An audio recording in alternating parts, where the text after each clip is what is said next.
Okay.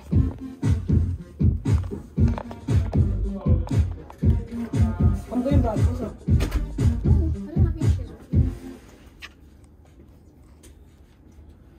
Welcome back if you're just joining us. This is Spotlight on Mainland 98.3 FM. My name is Tobore, and with me in the studio we have Joshua Riebelle, CEO, co-founder, Shopkite, and also we have Damola, Ogunbambo. We're talking tech tools for growing SMEs, how we can use technology to grow our small, medium enterprises. And we're discussing just before this break so many ways Shopkite has been beneficial to the merchants, the buyers, and the economy as a whole. We're having so many questions to ask, but I hope time is going to permit us. And I'd like to ask you, how easy is Shopkite to use for the layman? I mean, when I say layman, I mean the people who are, their level of education is good, but they're not very exposed. I'm talking about the old people, like the older generation, maybe merchants in their late 70s who are not technology savvy. How easy is it to use for them?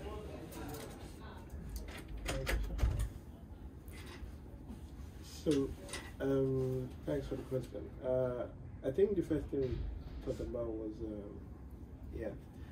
first thing we thought about was how do people communicate. I remember when we were designing the product and nomenclature came into play, like how do we name things on the product? How do people talk about their businesses?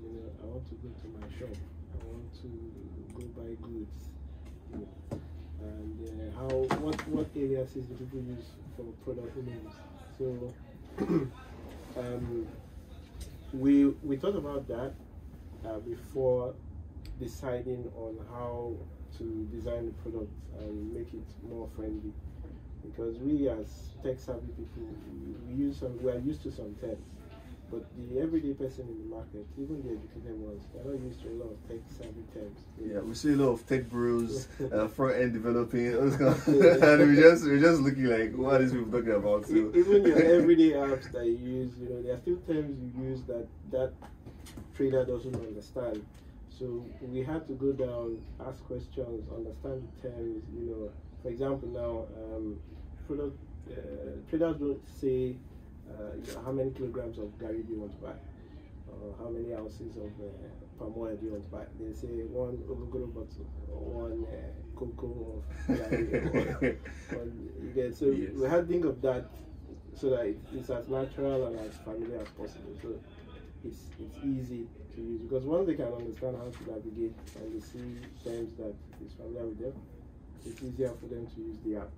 Okay, that's nice. I mean, majority of people who are going to be using Shopkite as an app, they're merchants, they're pet shop owners, they're people who we interact with every day, and it's only good for them to have the idea on how easy it is to use and how it's easy for it to function for them.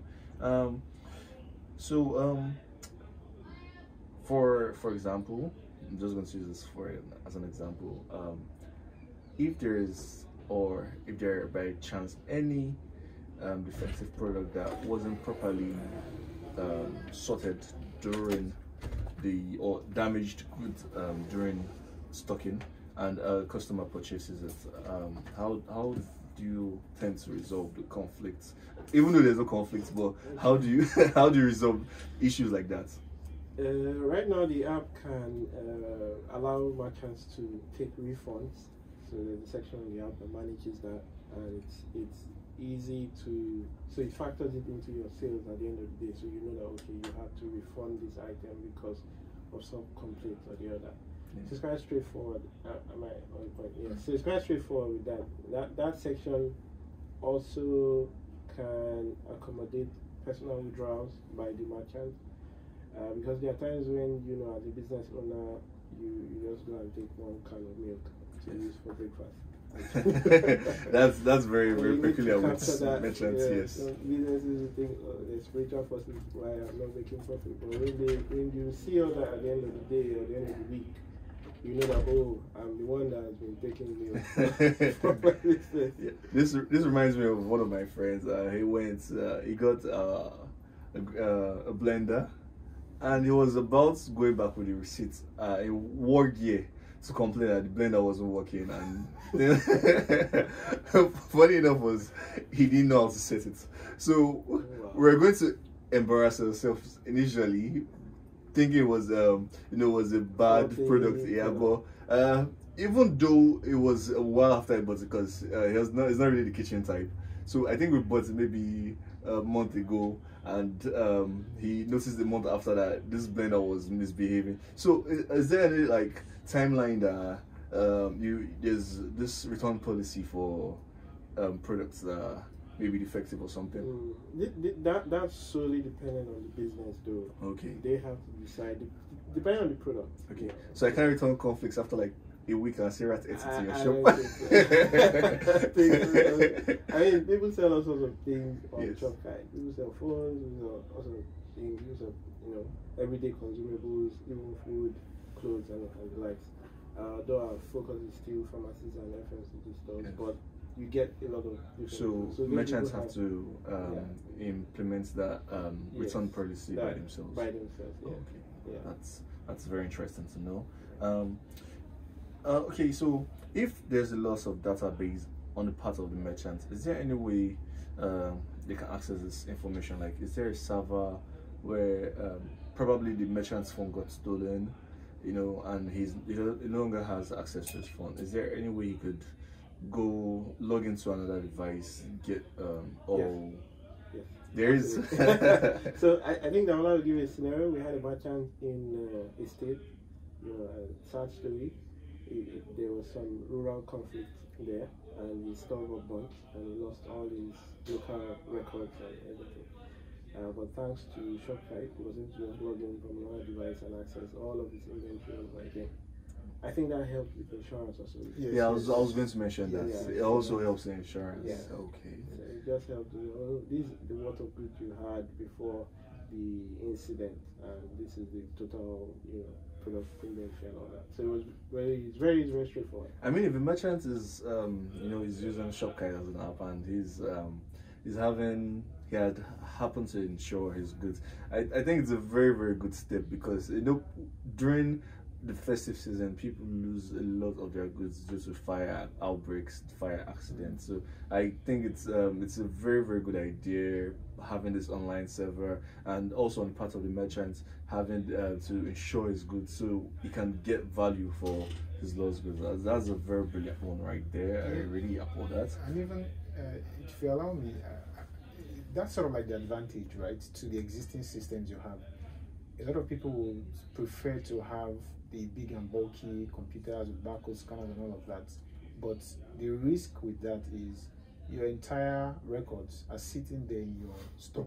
Yes. If something happens, the goes entire thing down. is gone. And of course, we know how computers can suddenly, pack up. Yes. In fact, the one you're probably using is something that is almost dead. You have to kick it to come up sometimes. Stuff like that. So, Hard reset. Yeah, hard reset. The usual stuff, or you have to wait for John or some other guy to come to help fix it if it's not working and all that. So the advantage here is Shopkite is totally cloud based, so just move to another device, sign in, and everything is back.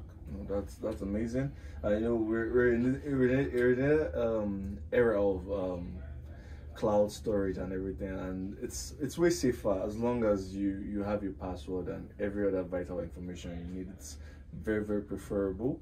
And okay, I was just going to say, can you tell us how a merchant can customize his own digital space on the platform? Is this something that's already ongoing, or is something that's in the books that you're looking forward to have? Like the sense of customizing, I mean, it's like entering a store and having a different feel entirely about that store.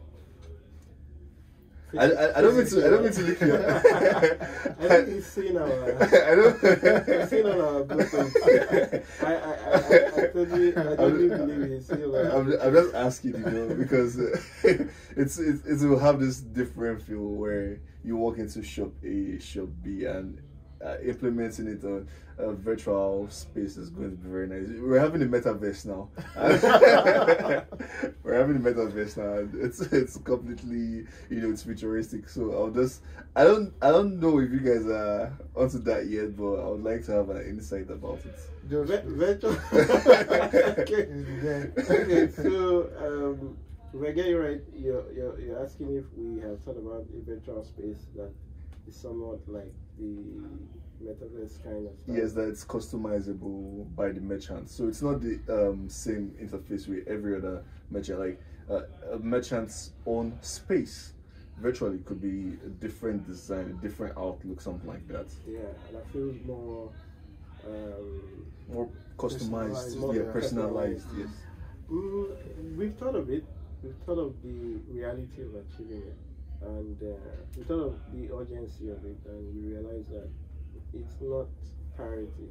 A lot of businesses are like, when we think of the real problems, you sit here in a comfortable place, but when you get into the streets, you realize that it's a different reality. They are even trying to grasp some basic things there, and you can't even blame them, because look at mobile money hasn't caught up in Nigeria, right? Because we still have a large number of people who still don't believe in anything outside of cash they can hold and touch. Even transfer, you go to some place to buy things and they'll say they don't accept transfer. Yes. Like, you don't take transfer. Why? This is 2022. Yes. And you realize you can't blame them, because a lot of the infrastructure has failed a number of them, and there is a lot of fraud, distrust. So entrusting their business into a virtual metaverse is not it's not top priority. But we're thinking about it. I mean, it's good to have it in the back of your mind, and just maybe when the audience is ready, we can roll something out that appeals to that. Yes. So you mentioned mobile money. I'm just curious to know if a customer or a buyer is not with his ATM card, or he doesn't have cash in him, is there this trust that he could transfer the funds? It's because it's probably when he visits the physical store, some people will say, okay, I'm not with my card, I don't have cash, can I transfer? And sometimes transfer takes a while before it might reflect into the merchant's account. So is there any way? I know Shopkite takes the inventory in real time, but would this mediate the channel between the merchant and the buyer? Okay. Let me say one thing. Right now, we can track if a sale is made via transfer, cash, or we can just track. There's a platform for that. Yes. It's part of the checkout process on the app, but I'll allow Damola to throw more light on that. Yeah, so I mean, sometimes you might even feel that maybe you've had access to a document that we have internally. Okay. So what you're saying, it's a really interesting idea, which means, and you can correct me if maybe I'm misinterpreting, right? It's like you're saying, can Shopkite become that trusted?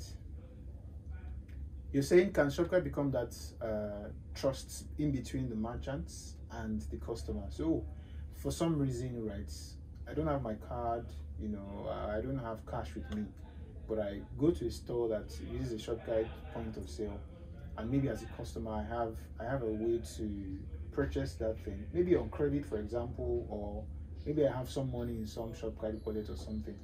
Yeah, so I say you saw a document because that's really something that we expect to see in the future, where Shopkite it's like a trusted partner between the merchant and the customer. Like I could easily see Shopkite owning its own like wallets, right, where you may not have cash at the moment, but you have some kind of like money in your Shopkite wallet. So the transfer is seamless. It's easy. It's the same platform.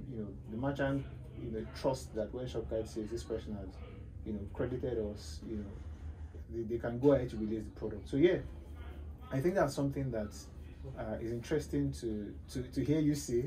We'll still investigate you. There's only for any investigation. Don't worry. I'm very curious. Precise questions are coming from.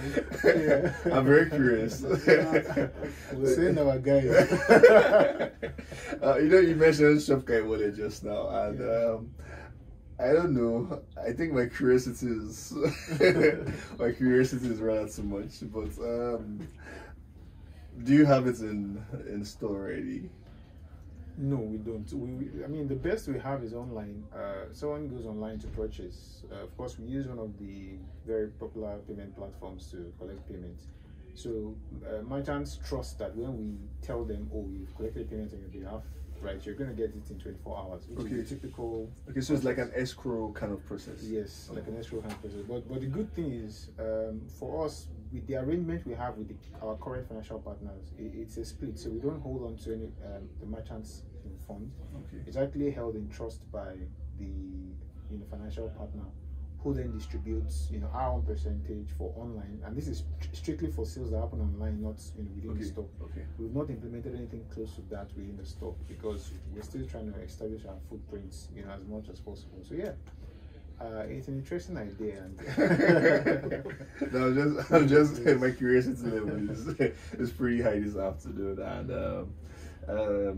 and I'm still going to ask, would you say, due to unforeseen circumstances, profits may be tampered with, therefore creating a gap between the merchant and Shopkite? So, like Mr. Joshua said, he said a merchant might just go and take milk from his inventory. Right. What if he forgets? What if he forgets to record that? Like, who's going to be held liable? Especially when you have staff there. so well, he would have to be held liable, and that's why we're working on another feature that. Sorry, quick one. Some people are very forgetful and funny, so they might actually forget that. Okay, you know what? I took a tin of milk, and they might not even remember. So would this affect the staff in any way? Just due to maybe pilfering, feeling that he has stolen it, or is there any pilfering proof that he was the one that actually took it? I'm just, I'm more convinced than ever that he has access.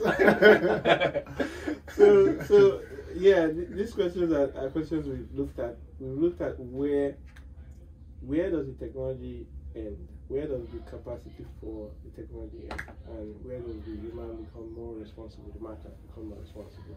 So, in some cases where a merchant is, taking things from their store and they forget, some of them are, thoughtful enough to say, I want to do an audit at the end of the month because maybe something else is happening, and then, voila, we have a stock audit feature that helps you to look at your entire sales for the month and tells you, what is missing from your inventory and what is unaccounted for. So the stock audit feature directly answers that question because it's something we just literally planned out. So so stock audit feature is what will answer that particular problem. Okay, thank you very much. If you're just joining us, this is Spotlight Mainland 98.3. We're discussing tech tools for growing SMEs, and we have Joshua Riebelle and Damola Ogunbambo. Joshua Riebelle is a design enthusiast with over 14 years experience, which spans across interactive design, animation, front-end scripting, art directing, prototyping, and UX design. He's an Orange Academy facilitator and Google's GABO training instructor. We also have Damola Ogunbambo, an evolving entrepreneur and software engineer who enjoys building great products that love people. The number to call is 0913 600 0410. I'll take that again, 0913 600 3903990410. You can chip in your 2 cents. You can ask questions about Shopkite. We would love to hear from you. If you have questions that they will make Mr. Damola and Mr. Joshua think we've seen their master plan, you can feel free to call 0913-600-0410. So what were, I know we've discussed quite a lot, and we've discussed quite a lot, and we've also mentioned a few things that Shopkite is going to put in place. They've even I saw their master plan, their blueprint, but these are just questions that were vetted out of curiosity, and I'd like to know what we can expect from Shopkite in the nearest future. Okay, well, I think there are a couple of things that we're looking out to do in the future, but I think the closest we have to it right now is we're looking to include the customer in the entire chain fully. We want people to we want to get to a point where we have covered as many merchants as possible across Nigeria, and as a customer, we want customers like you and I who want to purchase from these retailers. The immediate future we see is the possibility of that happening, where a customer can have maybe their own app where they can find merchants, and they can purchase from them, those within their access, right? And of course, maybe open up the chances for more businesses that have good products to be discovered, because sometimes you have good products, but based on maybe where you're situated and all that, you don't have that exposure. So we're really hoping that in the near future we're able to establish that perfect connection between the customer, right, and the merchant. I think we have other things in plan, but we don't want to tell you yet. we are not sure if you already know, but I think that's the I mean, I don't know. I'm just letting you know. Yeah. So if you need to make inquiries about Shopkite, you can also contact 0906-200-393. You can contact 0906-200-393 for inquiries, or at Shopkite on social media.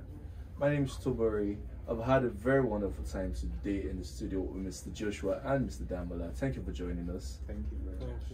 And this is where we draw the curtains till next week, same time, same place. Thank you. Bushman, I was trying to tell you that there was calls coming in. Oh. I thought you meant microphone. Oh my God. I thought she meant mic. I wasn't sure. I'm not. Sorry?